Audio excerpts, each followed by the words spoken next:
এয়া আকাশবাণী গুৱাহাটীৰ মহাবাহু অনুষ্ঠান প্ৰচাৰ হৈছে মিডিয়াম ৱেভৰ 411.5 মিটাৰত 729 কিলোহাৰ্টজত আৰু FM বেণ্ডৰ 101.6 মেগাহাৰ্টজত। এতিয়া আগবঢ়াইছো বিশেষ চলন্তিকা।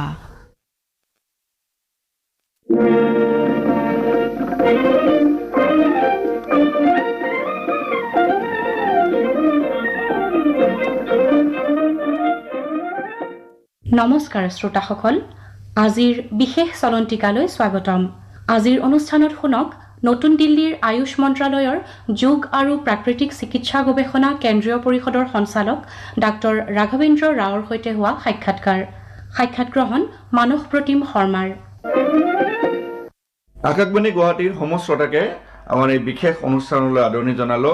আন্তঃৰাষ্ট্ৰীয় যোগ দিৱস অহা 21 জুনত অনুষ্ঠিত হ'ব। তাৰ পূৰ্বে আমি যোগ বিষয়ক বিভিন্ন বিশেষজ্ঞৰ সৈতে কথা পাতিছোঁ। আজি আমাৰ সৈতে টেলিফোনত সংযুক্ত হৈছে বেংগালুৰুৰ পৰা ডক্টৰ ৰাঘৱেন্দ্ৰ ৰাও। তেখেত ভাৰতবৰ্ষৰ একেবাৰে বিখ্যাত neuropathic. Doctor Rao, welcome to our show', স্বাগতা। Namaskar, sir. Welcome. Sir, would you please tell us what is the role of yoga in stabilizing our day-to-day life? Okay. What happens here in day-to-day life is that we are always rushing for getting our work done. We are always running behind while we are running behind competition, running behind making a career out of ourselves. Okay, trying to have a peaceful life. We are running behind wealth, we are running behind pleasures which are and all the desires which we want to achieve in our lifetime. While doing this kind of running, what happens here is that one gets afflicted with the stress. There's increased amount of stress because you want to achieve something in life, you want to stay happy in life, and you feel that getting materialistic pleasures is what fulfills your happiness. But what one should understand is materialistic pleasures are only short-lived, short-term, and they cannot really contain or give you a long-term contentment or happiness. It is only very short-lived. But in search of this kind of pursuits, you take too much amount of stress. Time is very short for you, and you get involved in so much amount of stress activity that this takes a toll on your health. Because of the stress load, there is increased amount of stress hormones, there is increase in BP, there is increase in acidity, there is increase in heart rate. Okay, so there's so much amount of load on your organ systems inside your body. Right. And the body is trying to cope with that particular stress by increasing the functioning of all other organ systems to an elevated level. This over a short term may be useful, but over a long term can cause several amount of diseases. And we call these as lifestyle related diseases like heart disease, hypertension, or it can be even acidity or dyspepsia, migraine headache, and so on and so forth. So yoga is very important because in day-to-day stress it is there. If you are having a day-to-day stress in your office or wherever it is, you could be able to do yoga every day and you'll be able to calm down your mind for some time. So this yoga is like a buffer for this stress. It helps one to cope with the stress effectively. So whatever stress hormones are released will also come down with respect to yoga practice. So it brings the system back to normal. It makes the system go to a homeostatic state. And this is very much required for all of us involved in high pressure activities. For those who have a type A personality or blue collar jobs, working in and day out, not having time to slow down. Yoga is a very important breather which helps in taking care of all these activities. Right. And what is the age issue of doing yoga? Is there any particular age bar that after having certain age one cannot do yoga practices? Is there any sort of restriction there? Yeah. See, there is no criteria for age nowadays. Even for babies, they are we also do yoga in the form of stretches. Mm-hmm. So the mother holds the baby on her lap. There's a baby and mother yoga, where the mother stretches the baby in various directions in different postures of asanas. So it's not that yoga can't be done by anybody. It can be done by anyone. Even for infant babies, they start doing the stretching as soon as it is born, and that's also yoga. But if you say really to start with the yoga practice, usually it is done after 7 years of age. And that's when children have some amount of mental agility and understanding of what this yoga means. They also have a mental understanding of developing the internal awareness. And that age, the mind is very fast and rapid, it's very high speed of mind, a lot of thought processes. It's a monkey mind, basically. So this yoga can really help in reducing hyperactivity in the children.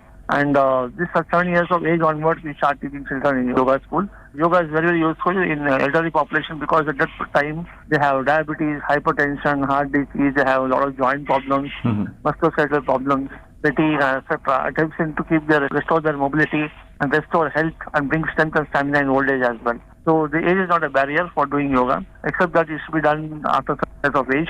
That's the ideal age to start off active yoga practice. But children also can do yoga as well. Right. And coming to the issue of the youth, now there are lots of anxiety, aspiration, job stress, everything. So how do you see yoga as a motivation to the youth particularly? See, what happens in youth is they have a lot of rush of blood. They are very impulsive in action. And they don't have patience. They try to work, for example, they'll be working towards employment, they'll be working towards excelling in their education. And there's a lot of stress which comes on the youth when especially they're studying or cracking some competitive examinations, attending interviews or going on to search of jobs or whatever it is. And there's bound to be a lot of pressures and expectations on the youth by their peers, from their parents. And this can create a lot of stress. So yoga can help the youth in calming down, preventing the rush of that. They can really calm down, relax themselves. They know what causes stress, what doesn't cause stress. They know how to cope with stress. So when this starts happening, it will really change their personality. When they're very calm, they're able to have better clarity of thinking, a better clarity of thought process. And they'll be able to excel better in their examinations. Their personality development also happens. They become more confident, and rather than becoming negative thoughts. Because if you start failing in examination, they take failures too much as a very strong thing. And that failure can lead to dejection, depression, and other psychological disorders. So yoga helps in preventing all these things. It helps them to come out of accept failures and helps them to tide over the crisis in a better way. It helps them to keep the mind level-headed and calm and not become very impulsive. And this is very useful for the youth for their personality development. Right. And coming to the issue of holding International Yoga Day, how do you see the overall impact of holding International Yoga Day in the society? This is a very nice question. The Day of Yoga, IDY, was passed by the UN resolution in December 2014.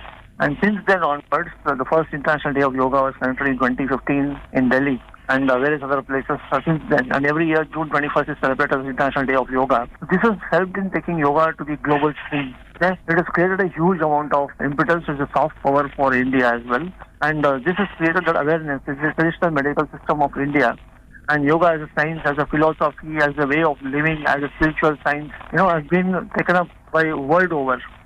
And now you can see yoga is not just India is also practicing yoga, no doubt, but a large number of yoga practitioners are there in the global arena, in US, UK, Europe, Southeast Asia, Russia, whatnot. In all the countries, you can see yoga studios happening, yoga courses happening, people coming from all over across the globe to India to learn yoga, going back there as yoga instructors and opening their own studios and training centers.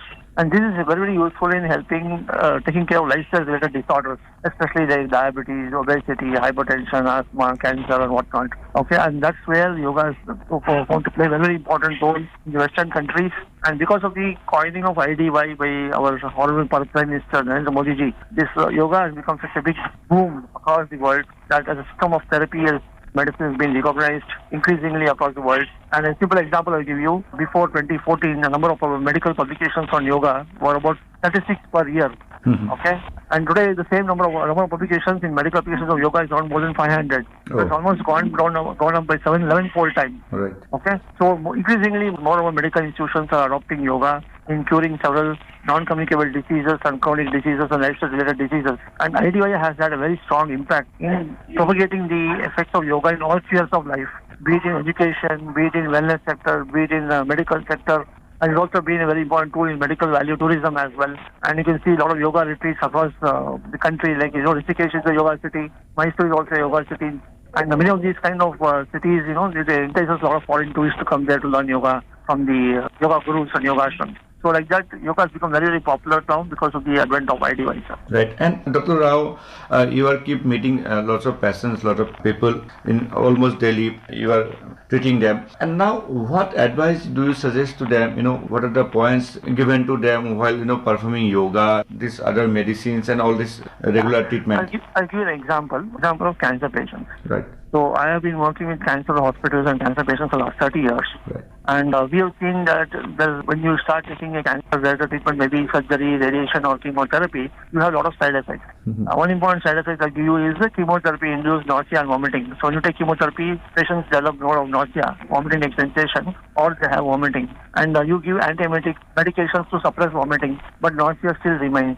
So what does yoga do here is, because of the anti-emetic medicine, you have what is called gastroparesis, the intestinal movements come down, and that causes nausea. Okay, so by using simple yoga practices done on the bedside, like Pavana Muktasana Kriya, or it can be Bhujanga Asana, Shitali Shitakari Pranayama, which is to reduce the acidity and reflux symptoms, so nausea can be easily taken care of. So this is a problem area in case of oncology in cancer patients, which is not taken care of with medication. But we can easily take care of this with yoga intervention. Okay. Similarly, asthma attacks. So patients tend to have too much of asthma attacks because of stress and strain and anxiety as well.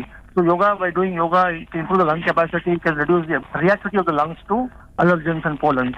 So yoga can be used very well there as well. Even in case of migraine attacks, yoga has been used. In case of musculoskeletal problems, back pain and all, yoga is to be useful. So along with medications, when you add yoga, it can really bring about a change. For example, back pain. Root medicines, pain will go away sometime. But again, the pain will come back because the root cause is where is your muscle strength is very, very poor.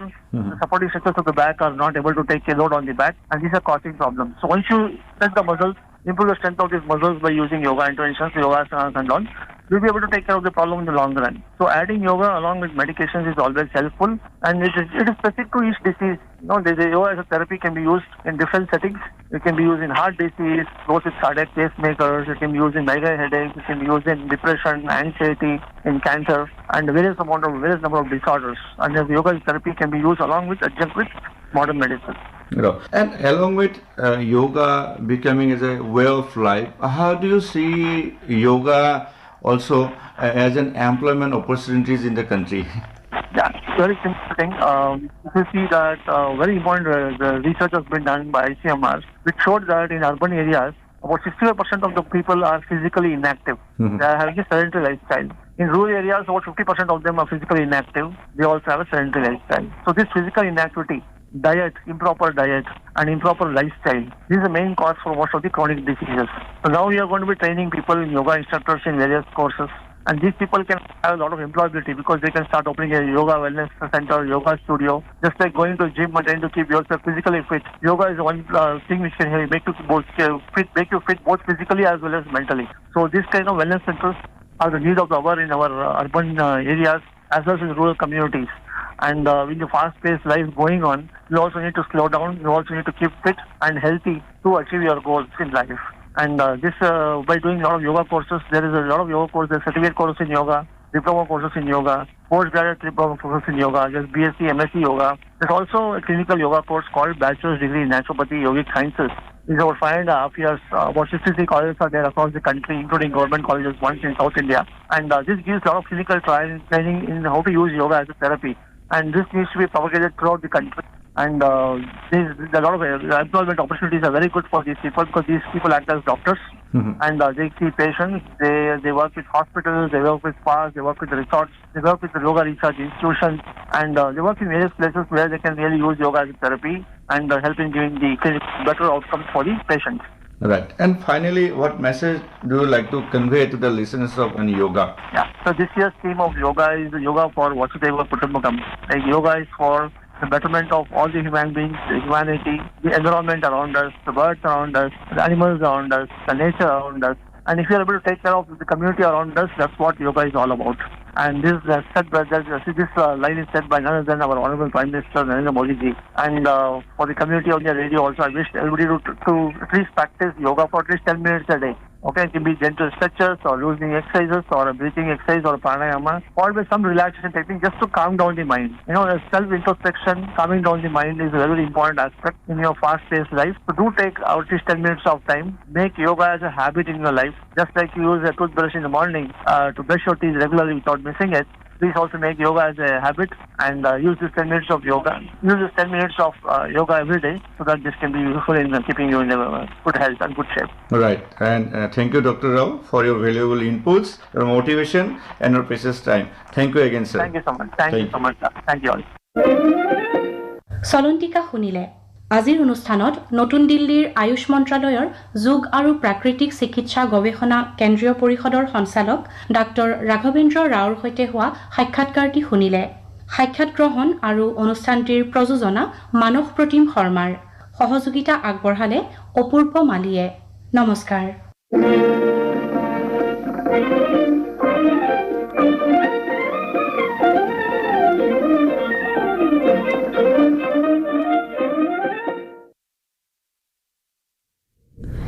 এয়া আকাশবাণী গুৱাহাটীৰ মহাবাহু অনুষ্ঠান প্ৰচাৰ হৈছে FM বেণ্ডৰ 101.6 মেগাহাৰ্জত, medium ৱেভৰ 411.5 মিটাৰত আৰু 729 কিলোহাৰ্জত।